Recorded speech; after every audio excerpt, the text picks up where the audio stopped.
Hey,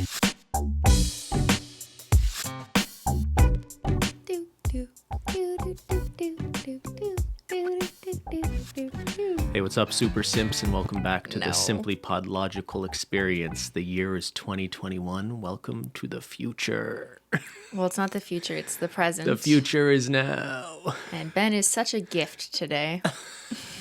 So we wanted to talk about the new year today, New Year's resolutions, things like that. But that's the thing. I think we should come out and say we're not necessarily people who endorse or support this sort of culture of New Year's resolutions, right? Yeah, I don't think you need the calendar to turn a year to decide this time on this day I'm going to better myself and do all these things. I mean, I understand why it can be like a catalyst for people to reevaluate what they did in the past year and what they want to change and what they want to do. But you can decide to do something at any moment. You don't need a particular day on a calendar. Yeah, I always find it kind of bizarre when you see, on social media a lot, like people were talking about how awful 2020 was, right? Mm-hmm. And there were a lot of tweets and things that are like, I can't wait for this year to be over. As if on January 1st, something magical is going to happen. It's all better, right? Right? I'm asking you guys, everything's fine now, right? That said, if, the change of year or flipping a page on a calendar prompts you to think about how you want to better yourself and that works for you, that's cool too, I guess. It can be this really dangerous mindset that you just have this idea that you're going to hit some arbitrary date and all of a sudden you're going to change all these things in your life. If you have ideas about how you can make your life better and how you can be a healthier person, physically, mentally, or just in terms of anything you're looking to achieve, whenever now is, whether that's the middle of June or September or January 1st, now is the time to do that, right? Yeah. That said, let's hop into questions about what people who listen to this podcast in the audience have said. Are there New Year's resolutions? And I'm sure there's a question about our resolutions as well, Cristine, if we have any. Let's see. All right, first one from SimplyPodLogical, a veteran. We had to have SimplyPodLogical as the first question of the new year. Yeah, and the most obvious one. So what are our New Year's resolutions? So despite what we just said about resolutions, is there anything you're looking to achieve this year, Cristine, or something you're trying to be more mindful of? Yeah. I never want to be that annoying person that's just like, oh, I'll think of one for next year, because that's such a cliche thing to say, and it's like the humorous thing to say. But I'll think of one for next year? Yeah, you never heard that before? No. Like people say, what are your resolutions? And then the funny person in the room goes, to think of one for next year. I've never heard that before. What? It's not even that funny. People say that. Well, yeah, it's like cringy humor. Okay. Anyways, so I'm not doing that. Oh, okay. But in the spirit of just like evaluating our lives, I guess, and saying like what we aim to do this year, what we want to make better. For me, I think there's a few things. I'd like to figure out streaming on the internet. Okay. We mentioned that in our last podcast, and I got a lot of support. Thank you guys who want to see me be boring for hours on end. I appreciate your support, but don't judge it until you see it, because who knows how it's going to go. But it might take us some time to figure that out. But that's something I would like to figure out how to do. At least figure out how to stream. And I guess you just want to try it, right? There's no sort of commitment or promise here. It's no commitment. Yeah. I just want to try it. Okay. And then another thing is just take care of my health. And I don't mean that from a physical sense, and we'll get into that. I'm sure there's been tons of questions on like weight loss and, fitness motivation. But for me, I've had this mystery thing going on with my eyes and my eye rash, and I don't know if it's because I'm 32 and I'm just experiencing a lot of physical ailments in the last year, but I've just felt like I've had so many setbacks for me and like my own body, and just not being able to do what I used to be able to do, rather than comparing myself to other people. And maybe I need to not be so upset with myself for not being able to do what I used to do, because your body does change as you get older, and apparently there are reasons for why I can't do some of the things I used to do, including like structural imbalances and these weird things I'm learning through physio. So I just being more accepting, I guess, of my fate. That sounds dark. No, I mean, that's pretty fatalistic. I mean, you're going to physio, you're going to doctors and things, trying to figure out what's going on, right? So, like, is the goal? Sorry, was the goal to accept the limitations of your body? Well, like, no, because I want overcome to push them too. Obviously, I still have strength goals and things like that, but I guess I need to be kinder to myself, but I also want to remain the disciplined, hardworking person that I am when it comes to like my physical activity and, you know, using my body for strength activities, because I just find that personally rewarding, especially mentally rewarding. I like that kinder to yourself one. That's good. Yeah. You have very high expectations for yourself in all things, and I think you should cut yourself some slack. Oh, sometimes. and on that note, I have a third one. Oh, okay. I'm gonna try and take more baths. Oh, okay. Light some candles. Yeah, candles, but mostly like salt baths because it's good for your muscles and your bones. Oh, yeah, that just helps you sweat more than anything, right? Isn't that why people put salt in baths? I mean, I've heard of people using it for like competitions maybe, but that's not why I'm using it. I'm just using it because it just helps my muscles feel better after they've been sore. So It's like recovery. Yeah. But no, it helps you like it feels good to like have a good sweat, like the same way a sauna feels good. I'm not saying you're trying to dehydrate yourself to like. No, because I drink lots of water and tea. Yeah. Okay. And you? Yeah, for me, I know it's like super cliche, but yeah, I want to be healthier this year, or not just this year, just in general. I've been feeling this way for a while. Life. I do feel like I kind of let myself go a little bit in 2020 and sort of deviated from consistently, working out or necessarily eating as well as I would like to. And I guess my motivation here is mostly that I kind of I feel pretty old these days. When I wake up and roll out of bed in the morning, I just feel kind of sluggish and my knees kind of hurt. And like, I'm turning 33 in March. And I think, maybe I'm just thinking about getting older and things like that. But I want to be mindful of the fact that as you get older, I think these problems only get worse. It only gets harder to get in better shape. So I think I'd like to just put a little more emphasis and priority and hold myself a little bit more accountable moving forward in terms of just more consistently working out and eating better and things like that. Do you have any goals for this year that aren't related to physical health?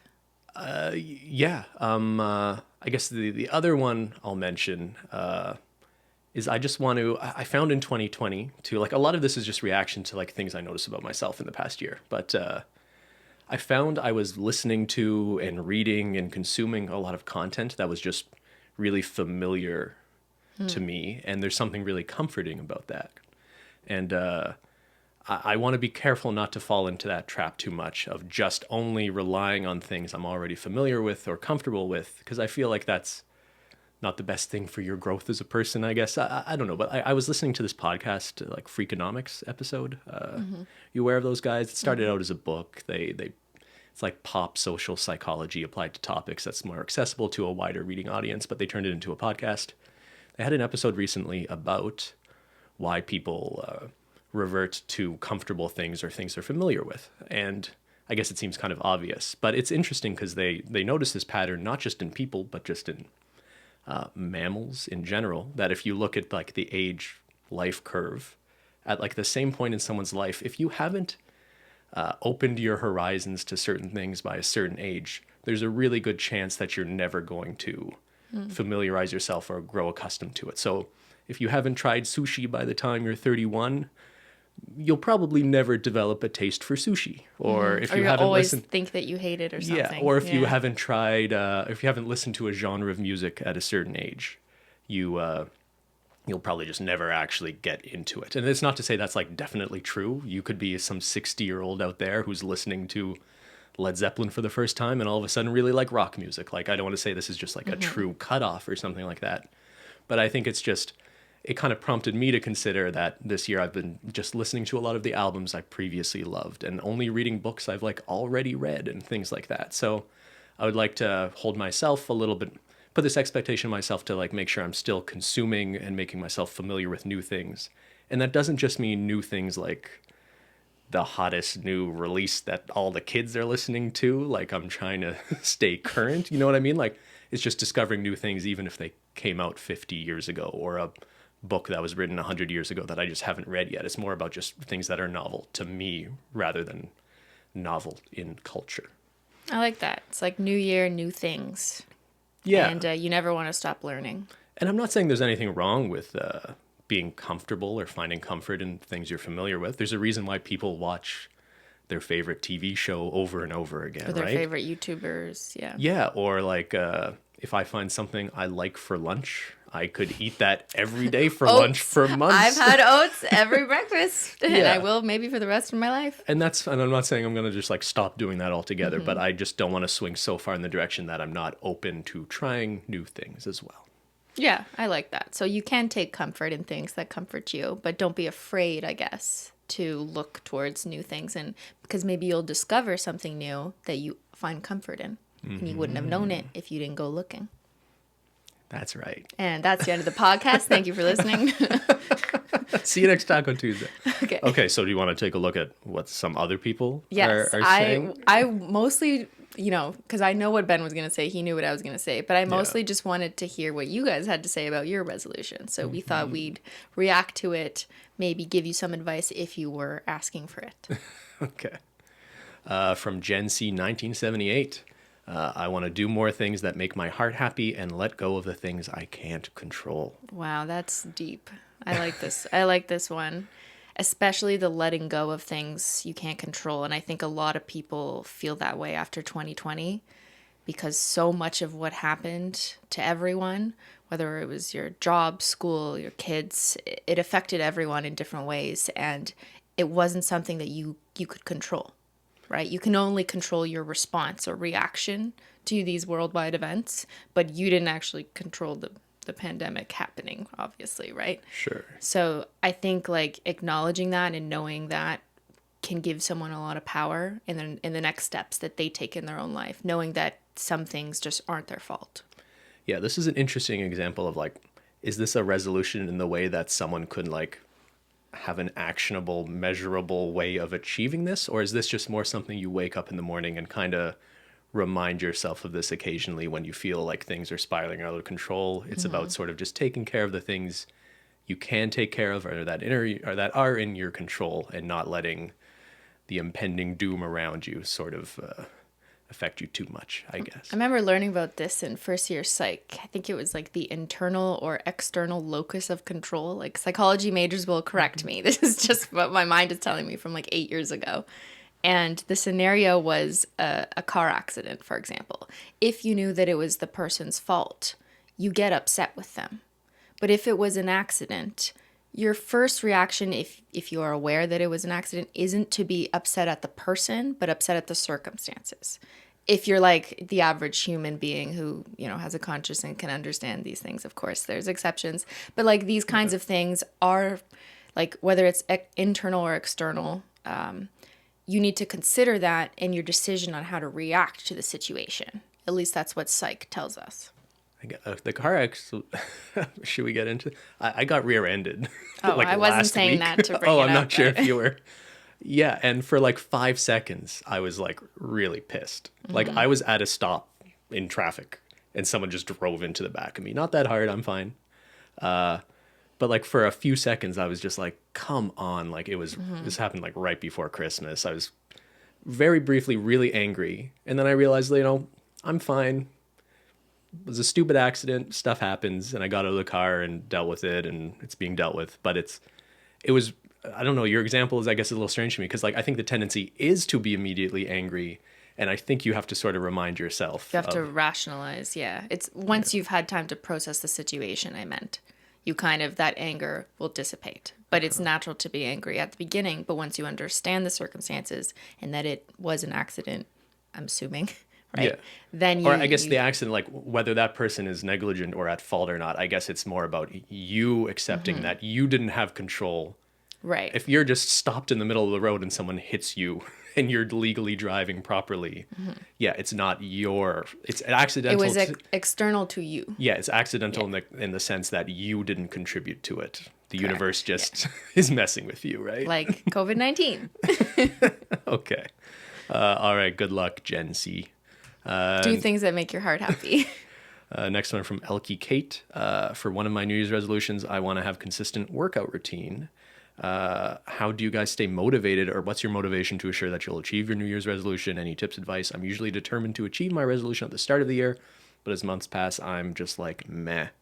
So this is like a super common one, and I think representative of what a lot of people are thinking right now. Like the most common resolution, I think, for people is like losing weight, and you like see it in all these commercials and Yeah, and I just, at the outset of this question, I want to say, like, right now is exactly when you're going to see a lot of social media ads or ads on television of companies trying to take advantage of people, especially women's vulnerabilities about their bodies at this time of year. Because now is the time where those companies basically attack and they're like, join our program. We guarantee you results in 30 days. And a lot of that, I mean, maybe these programs are valuable. I don't know. But I think this idea of like, it's January 1st, everyone feels bad about themselves, it's time to attack, really sucks. And I just hate the culture of that. So I understand why this time of year everyone's thinking about that. And then just like the comment here, like that says, wait, what did you say? For my New Year's resolution, I want to do this. Or how will you achieve your New Year's resolution if your New Year's resolution is about the weight loss or the workout? So where am I going with this? The number one question I get on Snapchat, because I'm often posting my workouts on Snapchat, and they're comments that people don't see because Snapchat comments just go directly to me, so they're not public. So do you see them? I see them, Okay. but the public who's commenting on it doesn't see it because that's not how Snapchat works. They just go to me and then I see them all in the back end. Gotcha. Right? So no one can like upvote them or anything like that. But so many of them are, how do you find motivation, Cristine? Like, I see you working out a few times a week and I just can't find motivation. How do you do it? What's your secret? And I find it very hard to answer these questions because I know everyone is at a different point in their life, a different part of everyone has different feelings about their own fitness or health. But when I hear this question, it's frustrating because if you're out there just like looking for motivation on the internet, you're not going to find it. You're not going to find it in your own life, because I didn't start working out in fitness because I was motivated to. The truth is that once you develop habits, so you create a schedule where like, I'm going to do this because my end goal is to be healthier, or whatever your end goal is. Mine is to gain strength. Everyone has a different goal. But once you develop those habits, like today I'm going to wake up, it's Monday, what do I have on my schedule? Okay, I'm going to do my lower body workout on Monday. Or it's Tuesday, I'm going to do my 30 minutes of cardio. That's it. It's a habit that you develop. And then as the weeks go by and you've done this habit, you're definitely not motivated every day. I am not motivated every single day to work out. In the beginning, let me just say, in the beginning of when I started working out. Over time, maybe you see results, maybe you feel better. That was especially the case for me. My knees started feeling a lot better. It wasn't painful to go downstairs, and I just felt better and more confident in myself. Over time, I became more motivated to continue with the new habits I'd formed, because I was seeing results and feeling better. And so it's hard to start off thinking like, well, I don't have the motivation, but maybe tomorrow when I wake up, I'll magically be motivated to start. That's probably not going to happen. There's not some magical thing that you just wake up to and you're all of a sudden motivated.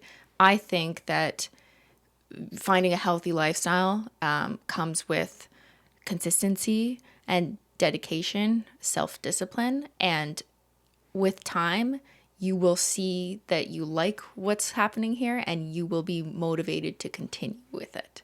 Does that make sense? It's a really interesting perspective, and not one you hear a lot, because it's not easy. It's not easy, but like I feel like one of the first things you said is like, you can't find, or I guess you don't personally find motivation from external sources. True. And I think there are probably people who can and do, but I think the lens you put on it is really healthy, in the sense that if you're just waiting for motivation to strike you one day, as if just all of a sudden you'll see someone else working out and that will prompt you to, or make you feel but that good shouldn't enough to. either. So good point. We'll have a debate here.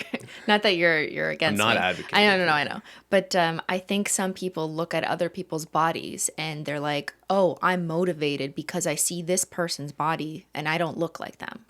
And I don't think that's a good recipe for long-lasting motivation, because comparing yourself to other people isn't going to help you in the long term. It's just going to make you feel guilty up front, but you're not going to feel good in the long term. Yeah, no, I don't think we disagree on this. And like you can find, I mean, it pops up on YouTube recommended and stuff when you're looking way to, ideas for how to work out and stuff. You'll see like, this is what Ryan Gosling's workout routine was on this movie, or this is insert female actress here, right? Yeah. And I think there's a reason why those videos are popular and people are attracted to them. But I agree with you that that's not a healthy mindset to have. Like, no offense, like, I can follow Ryan Gosling's workout routine. I'm not gonna look like Ryan Gosling. And for me personally, like I admitted, I'm trying to be healthier this year, and so like what works for me is like I weighed myself. I took some numbers and metrics and measures, just not because I have some like ideal goal weight I want to be. I feel like that's a trap. And for most people, I feel like it's a trap, because it's not like you're going to hit that goal weight and all of a sudden you're going to be happy with yourself. That's not like you're setting yourself up for failure in that way, right? For me, though, I think it's worth measuring those things because I just want to see that my hard work can pay off in ways that I can actually tangibly record in some way or measure in some way, right? But it's not about hitting a certain target weight. Like, I just want to feel better. But I don't know. This is tough. I know this is one of those topics where like people are going to hear this and just be mad that we're kind of supporting this culture of weight loss at all, I guess. Just to add to what you said about measuring, that works for some people like you, especially people who are data driven or just appreciate numbers. But measuring also really doesn't work for other people. And I think a lot of women would relate to this, saying that just going on the scale at all is something that is not a good idea for them. And that may be related to past trauma. Sure. Yeah, from eating disorders, etc. And I don't want to get into a whole conversation about that. I just want to acknowledge that for some people, it's maybe not a good idea, and you know yourself what is best for you. So if going on a scale or measuring any progress in terms of like your size is not going to help you or your mental health, don't do it. And measure instead in other ways, like how many steps you can walk up, or how much sleep you're getting. Like there's apps for that. I find that's a great measure. I'm happy when I get more sleep. I'm like, yeah. There's other things you can do that isn't just about a number on a scale or a percent of body fat, if that's not what is going to help you. Because ultimately, like, your mental health should come first. But for a lot of people, including myself, I find my mental health is kind of predicated on my physical health, or how at least I perceive it to be. And by that, I do not mean in the superficial way, like, do I look skinny enough to be a model?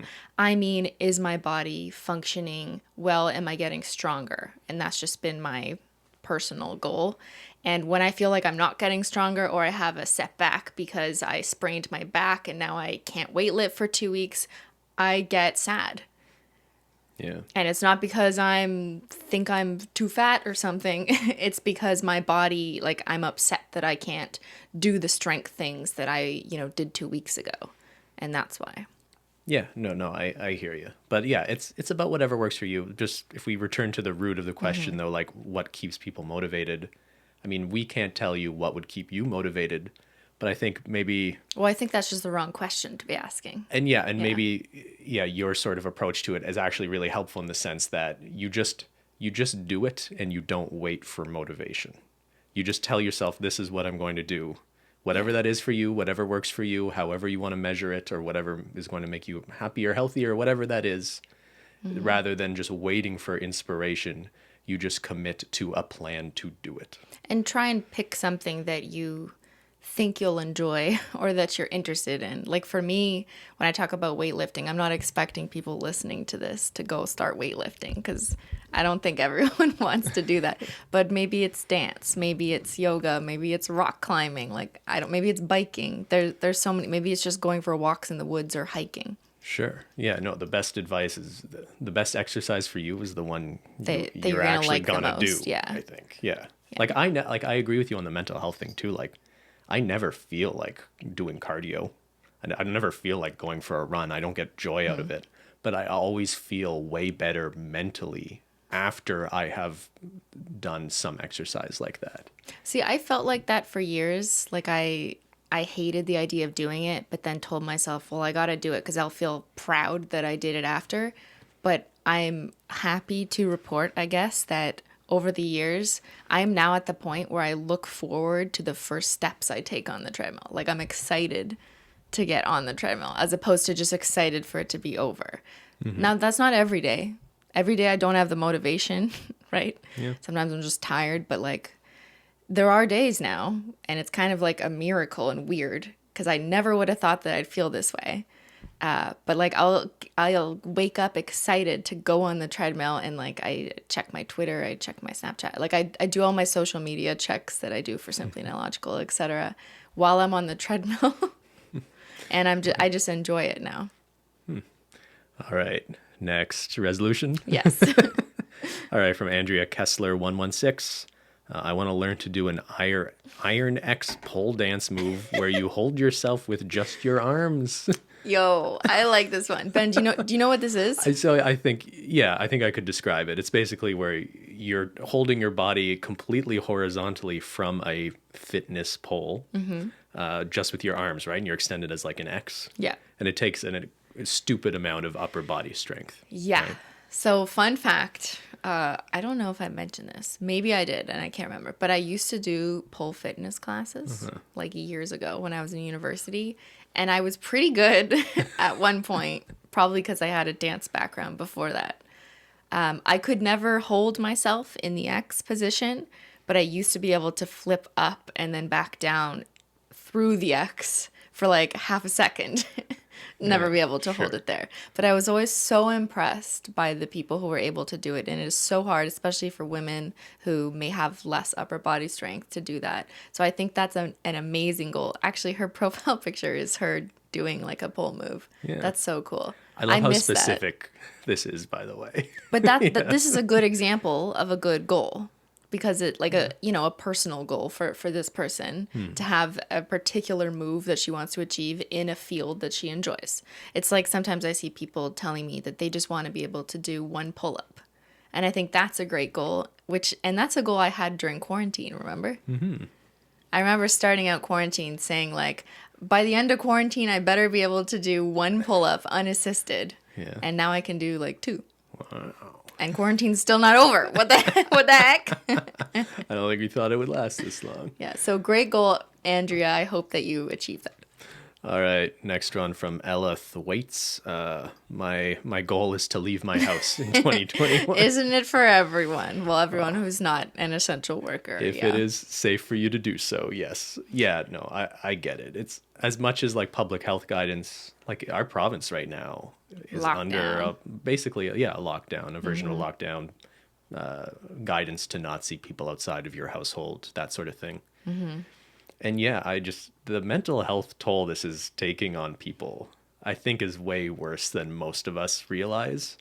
And yeah, like when I was at the least happy point in my life and I was not in a good place, I found it was really easy for me to just sort of be reclusive and like barely leave my house and not really talk to friends and people like that. So and this I think reminds you of this that? kind of is like just like forcing people to do that. And, there's a long winter ahead for a lot of people. But yeah, I think literally just putting your pants on and actually getting outside. Bless you. Is a good thing to do. I got cat hair all over me right now. Menchie, come here. She just loves you so much. She doesn't want you to leave the house. All right. Good luck, Ella. I think you should leave the house safely. Yes. Everyone can take a walk, I think. I don't know. But at least where we live, it's safe to take a walk. Like for your mental health. You're allowed to walk. Yeah, I mean, places where there's more of a population, you like walk out the front door and there's just crowds of people. Like that's really tough. Yeah, for sure. I feel for those people. Yeah. All right, from Valerie Reimer, my personal motto and something I'm truly trying to engage with in this new year is to keep my gratitude higher than my expectations.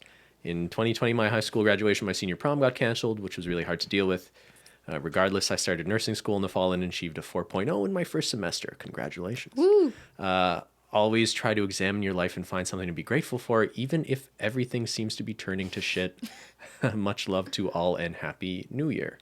I like this. To keep your gratitude higher than your expectations. Yeah, in a way, it's actually not that different from like the very first one we read about, just being happy for the things you can control in your life and not internalizing the things that are outside of your control, right? Yeah, to be thankful for the things that you do have and to not expect more than that.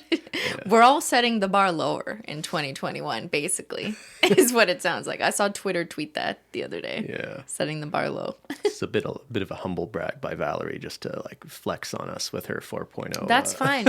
Anyone who wants to flex their grades and their academic achievements, please. Like, I love to see it. I'm your mother. That's a good outlook, Valerie. From Matthew Mazawita, he wants to start a brand of nail polish called Holo Burrito.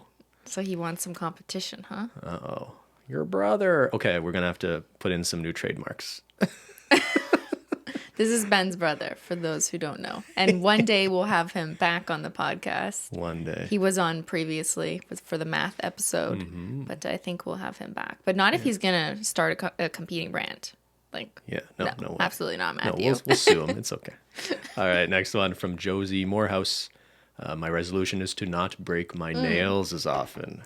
Isn't it everyone's? Is it? Every year I have some terrible nail break, it seems. Once a year, yeah, it's awful. Yeah, makes a good video though, right? Yes, Ben. Well, I have to make a video because I have no other choice. I have to explain what happened. That's right, yeah. Have a funeral. I don't break my nails on purpose. I know. I get this question, apart from where do you find motivation to work out, simply, the second most often question I get is how do you break your nails? Or sorry, how do you not break your nails? Or how do you grow your nails / how do you not break your nails? And I do have a video on this from 4 years ago, so I'm not going to repeat everything. But basically, don't treat your nails as tools. I think a lot of people do that and don't realize it, whether they're gardening or trying to open stuff with their nails. Like, don't do that, because every time you do that, you might break your nails, right? Like, what's the last thing you were doing when you broke your nails? It was probably doing something active with your fingers, right? So basically, like, use your nails less. Yeah, like usually the question is framed as like, how do I grow my nails long? And I appreciate the question here is actually framed like, how do I not break my nails? Because to get long nails, it's just about letting your nails grow long enough that they don't break before they get as long as you want them to be. You remember my equation. I do. From my video. Not breaking your nails plus time equals longer nails. That's right.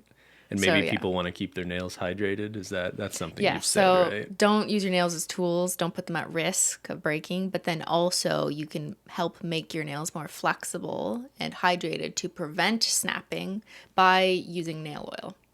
So I've mentioned that in my video. There's a DIY method about how to make nail oil that I've shared before. And Holo Taco is also coming out with the nail oil pen in the next...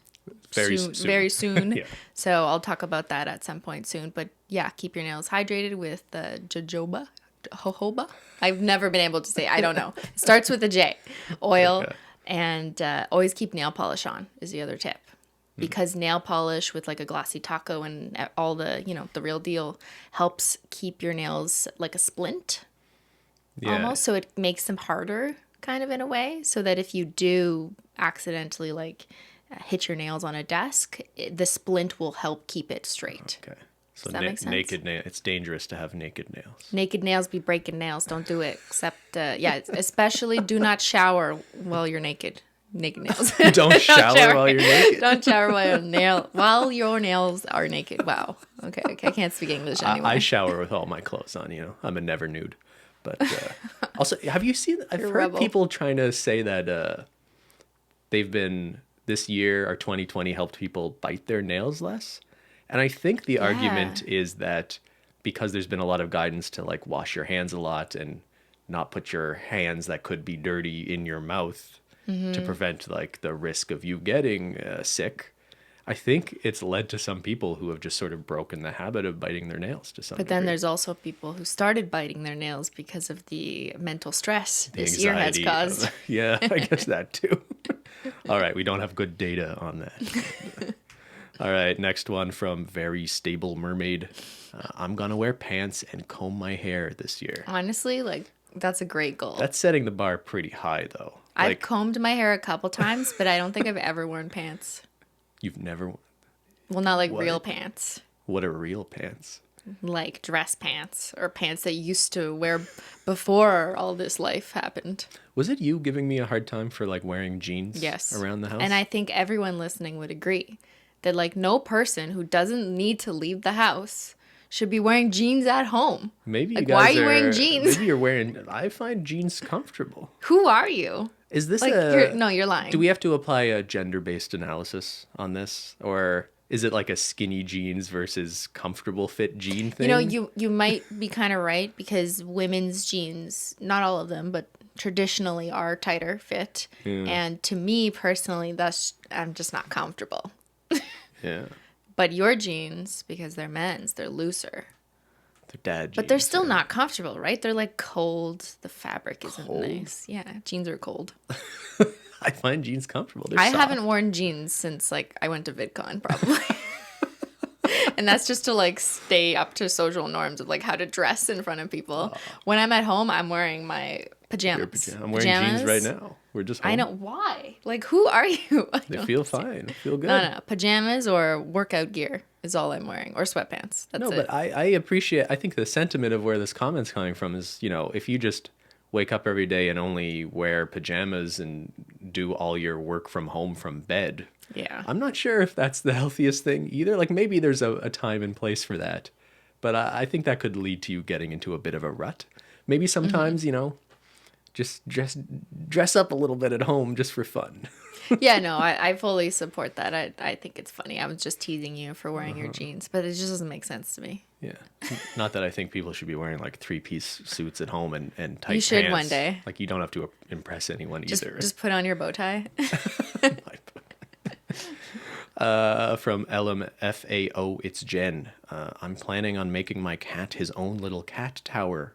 I feel like the ones online don't suffice and it'll be fun for me. Just want to make my cat as happy as he can be. This is the best New Year's resolution I've ever read. Just live for your cat. This is a very sweet goal. It's like, it's not about her. It's about making her cat happy. Mm-hmm. But it's also a project that will occupy Her time. Jen's time as well. Yeah, and make her happy, to make her cat happy. I mean, we do things all the time to make our cats happy, like putting a cat bed under this podcast table. She looks very happy right now. We spoil Mensch. I've never built her a bed or a castle. Maybe you though. should. Maybe that's a goal. What else are you doing, Add it Ben? to the list. Oh yeah, I got nothing to do. All right, good luck with that. Next one from Natalie's 10915. Wear more holo. Amen. Yeah? Yeah. You support that? You I endorse this resolution? Fully support. All right, Natalie, we believe in you. You can do it. I believe in everyone. From Donna Be Good. I'm making a makeup and skincare spreadsheet so that I can track my purchases and usage to hold myself more accountable than just I deserve this. I like this. All right, so this is more about like how much people money tracking. people are spending on products. Yeah. I guess this applies more to just like skincare and Yeah, makeup, it's not right? just makeup or skincare, but I think where she's coming from is in the last several years, or I guess for all of time, but especially the last several years when there's been a lot of like new makeup releases, whether it's influencers coming out with brands or just existing makeup brands, just there's a palette all the time, there's new things. And I think a lot of the beauty community is maybe a little exhausted. Just there's so much makeup and like, I know because I bought a lot of palettes in the last year. Now I can't wear any of them because my face is fucked. But like aside from me, I totally get this from the female consumer perspective who likes to purchase makeup. And sometimes we buy things because we're just like, I've had a hard week. I deserve this. And you buy it to make yourself feel better. And that's fine. But at the same time, the responsible side of Simply likes it when people bring up this idea of using a spreadsheet or using something to track your purchases. Now, obviously, we're in a different position in our lives right now, thanks to YouTube and everyone's support. So I don't necessarily face the same like challenges and decisions when it comes to buying myself a luxury item. But if I think back to when we used to live in the condo or when I was in university and I was definitely like aware of my finances, one thing that really helped me not just blow my money on random things I wanted to make myself feel better in the moment was to actually look at what I was spending my money on.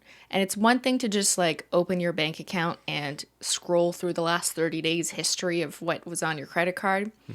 don't just do that, because that's not enough effort there to really get a picture, is go through the last like 6 months to a year of all of your purchases. It's going to take some work to do this, but put them in a spreadsheet and categorize them. So maybe there's some living expenses, maybe there's groceries, and then there's like some fun items. Maybe you can categorize into makeup if you buy enough makeup or cosmetics for that. And look at what percent and what dollar amount you spent on things that maybe you didn't need. And I think just the knowledge alone of seeing how you've spent your money in the last year will help you make decisions in the future. It's hard for me to, or for anyone to tell you specifically what percent of your money you should spend on makeup. Like I can't tell you that. You probably don't even know exactly what is the appropriate percentage. But I think just learning how you've been spending your money can be a wake-up call for a lot of people who don't do this kind of annual review of their own finances and where they've invested their money. It puts you in a position where you can decide what an acceptable level or proportion of your expenses go to a certain place are. If you're just ignorant of it or don't think about how much you're spending on that thing, it's easy for things just to spiral. Exactly. Out of control, if you just forget. It's like if you put all your money on a Starbucks card and you don't remember it anymore how much money because it's from the card. It's basically free, even though you loaded it. I remember when I used to get you Starbucks all the time, and it was kind of like a joke for videos that I would just leave and come back with peppermint hot chocolate for you or a chai tea latte. I added at the end of 1 year, I added it up, and it was an absurd amount of money spent just on sweet drinks from Starbucks. I guess we're way past, like we don't really do that at this point. But. No, even pre-pandemic, we stopped buying from Starbucks. Like I just started making tea myself at work or at home, and I still do that. Yeah. I think this is part of a broader trend too of like, I've noticed like anti-haul videos or videos where people like are literally just disposing of their products they don't use. I guess it's this sort of reversal. Like you're right. Like there was such a oversaturation of product launches, at least in like the beauty space, I think in the last few years, that there's definitely like a kind of counter trend at this point where people are just trying to decide what they can cut out and what they can throw out of their collection or donate or whatever. Right. Yeah. For sure. And it's okay. It's not like you're not, I'm just thinking of her saying, but she deserves this. And we should all be able to deserve like little nice luxuries when we can afford it. But if it's going to harm our financial health, then that's probably not the best decision, right? And it's not up to someone else to tell you that. It's kind of up to you to look at your own finances and your own situation and decide what makes sense for you. What do I like? I guess I don't have a skincare routine, but do most? How much is it? Would most women need a spreadsheet to keep track of all their skincare products? I mean, I want to say yes. Really? Like there is so much, Ben. You don't even know. They don't just wash their face. No. There's I've got face soap wash and shampoo. No, there's toners, there's peels, there's exfoliators, there's day moisturizers, there's night moisturizers, there's eye moisturizers, there's retinol, I don't even know more because I don't know enough. But there's so many, and sometimes you want to try from one brand and it doesn't work out, and you can't always return it. I mean, I guess some companies maybe let you, but for the most part, no. And then you try another brand and oops, there goes $60 for the one that you just didn't like. And that was just one item of like a 6 care item routine. And these things really add up. And now no one has to buy, the $60 Sephora line skincare. There are options from the drugstore, of course, that are more affordable. But there's a lot of pressure on social media, and I think a lot of frustration growing that people are upset with bigger influencers doing like luxury hauls. And not that you don't have the choice. Obviously, you can choose to watch this content or not. But I know what you mean by the anti-hauls. I've kind of seen that rise up in the last couple of years too, and it's about people saying what they're not going to buy, which is interesting, and which might actually be a helpful tool for consumers because it kind of just like makes you check in before you make that purchase and makes you think, wait, do I really need this? So it's another I don't know why you need to make content about what you're not going to buy. Like, it's not something I would click on. I don't care what people aren't buying. You know what I mean? I mean, I think a lot of young women do care what people they look up to say, I'm not going to buy this because I've researched it. I don't need this. I already have this. This is a dupe for this, which I own. And that kind of information can help consumers consider a purchase that they might have just made on a whim. And now they're like, you know what? You're right. I don't need it. Okay. All right. Good luck, Donna. I hope you treat yourself at least a little bit. I hope you be good. From No Way Not Not. To continue from 2020, I want to be more social, go to events, and talk to more people. What? I know I could have chosen a better time for that, but it was 2020 was my most social year since 2016. COVID helped me feel the need of being a social creature.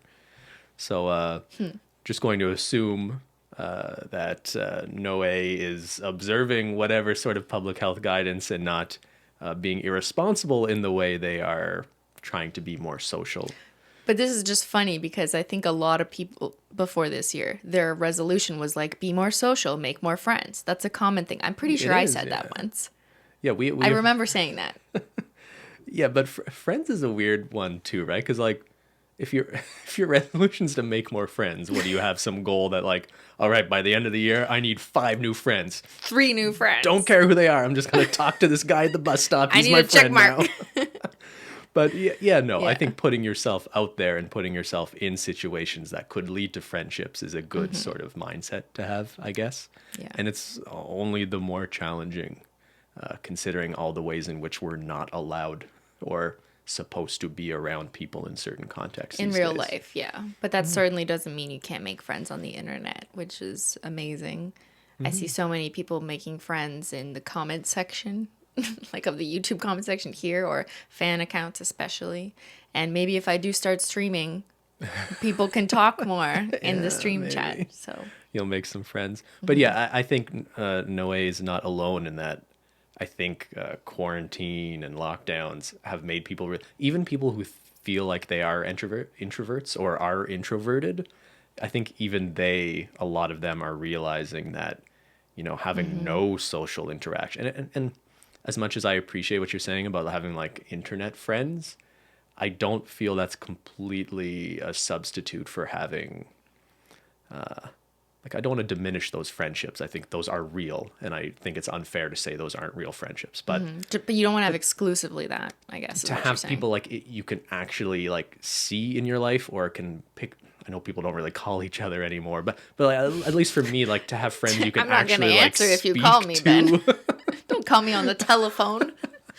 Maybe I'm wrong, actually. Friendships have just changed, and I think a lot of people pretty much exclusively have online friendships to some degree. And I guess if that works for you, yeah. Yeah. I mean, I guess we're at a weird age where we're kind of in the middle of the older people who are like, don't make friends online, like my grandma. I remember when I used to have to remember my friends' phone numbers. Yeah. And then the era who are now exclusively making friends online. So we're kind of in the middle of those two eras. We're the monkey in the middle. I'm Curious George over here. All right, from Karina Prado. Her goal is to eat more oats. Same, girl. Same. Every day is a new oat. We support this message. Try a different flavor. It's delicious. We're not even sponsored today. From Not Boring Nails, they want a study schedule. They've been getting behind and need to organize everything for exams this year. I like this, and I've seen this comment a lot, and I think what we spoke about earlier about motivation to live a healthier lifestyle can apply to how to study, right? Because a lot of people say they want better grades, or they want to ace a certain test, or they want to get into a certain college. And I think a lot of that can be quantified, or you can operationalized, rather is the better word. You can get it done by taking steps to make a habit out of actions that will get you there. So like studying, obviously, is an obvious one. Creating a study schedule is something that I used to do when I was in university, or if I'm writing an essay, I would take my essay and break it down into pieces. So it's like project management. You take a big thing you have to do and you break it down into smaller manageable pieces. And you say, okay, day 1, I'm going to write just the intro paragraph, or I'm going to do just the lit review and get my sources organized. And then you have a little bit every day whether it's studying or writing something. And if you stick to that schedule, by the end of it, you'll have everything you need because you scheduled it according to, what you thought you needed in order to finish it. So I think the same idea about motivation and discipline can be applied here, because are you motivated to study? A lot of people are going to say no. But if you make a habit out of studying by making a schedule, like today I'm going to wake up and I'm going to study this for an hour. I'm just going to do it. I don't care if I don't want to do it, but I have to do it. If you make a habit out of it, and then, a few months go by, you will have accomplished what you need to, presumably, to do well on that test. All right, good luck not boring nails. And last one from Orlesian Mask.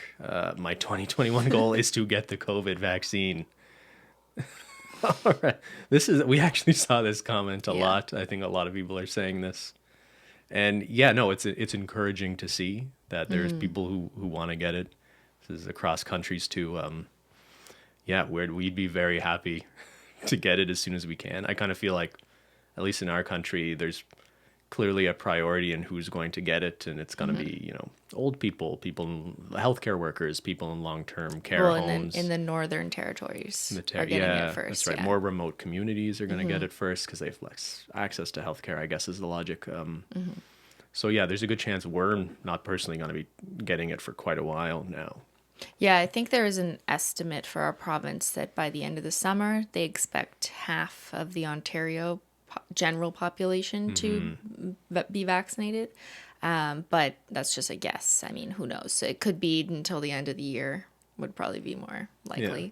But I guess we'll find out. But yes, we will get vaccinated when we have the option and opportunity to get it. But it's going to take some time for us in our particular demographics because we're not in one of the at-risk groups. So. And I appreciate people expressing their intention to and desire to get this, right? It's really disconcerting when you see the sort of opposite sort of trend online in certain spaces. Yeah. I think it can be, without naming names, there are people, influencers or celebrities who have made statements about not getting the vaccine. And I feel like that is very harmful to young people to hear that for so many reasons. And here's the thing. I'm not a public health expert. I'm not a doctor, but neither are they. Yeah, you shouldn't be listening to us or you should listen to your doctor or, the public health guidance or experts in your community, people who you trust, right? And that shouldn't be moms on Facebook who don't understand science. You know what I mean? Or people who have millions and millions of dollars and are just living their life selfishly and don't care about other people. Yeah, I get that. Anyway, I don't know why we're ending on a bit of a bummer note here. And here's the thing there is hope though. This vaccine and everything does show some hope, right? There's light at the end of the tunnel. Yeah, but I also don't want people to have this idea that, I take the vaccine and everything's done. It's not clear if this will have to be a seasonal thing moving forward. And what are they?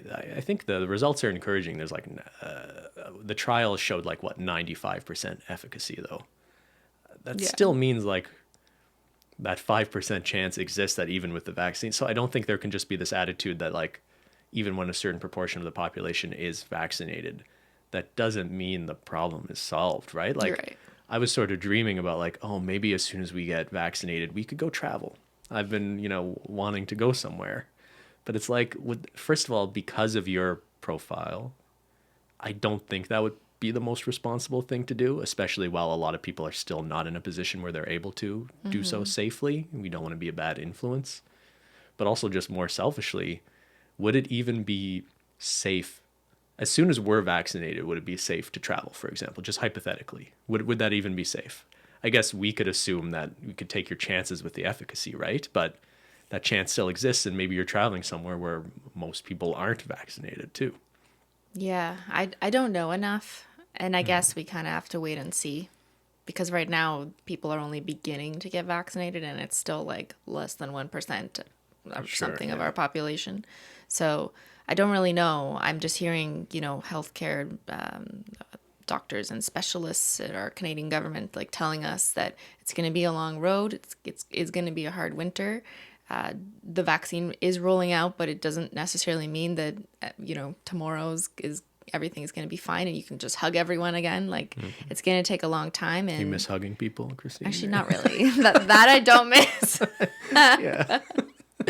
But yeah, you still got to wash your hands, wear your masks, and don't go to raging parties. Like, Yeah, don't go to Miami. don't go to Miami.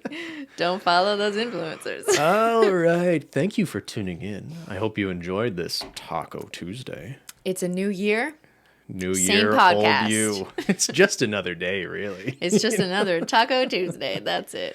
But yeah, wherever you can find the motivation to be a better version of you Make every habits. day, Make a habit out of putting yourself first and working on you. Insert inspirational quote Tumblr here. quotes here.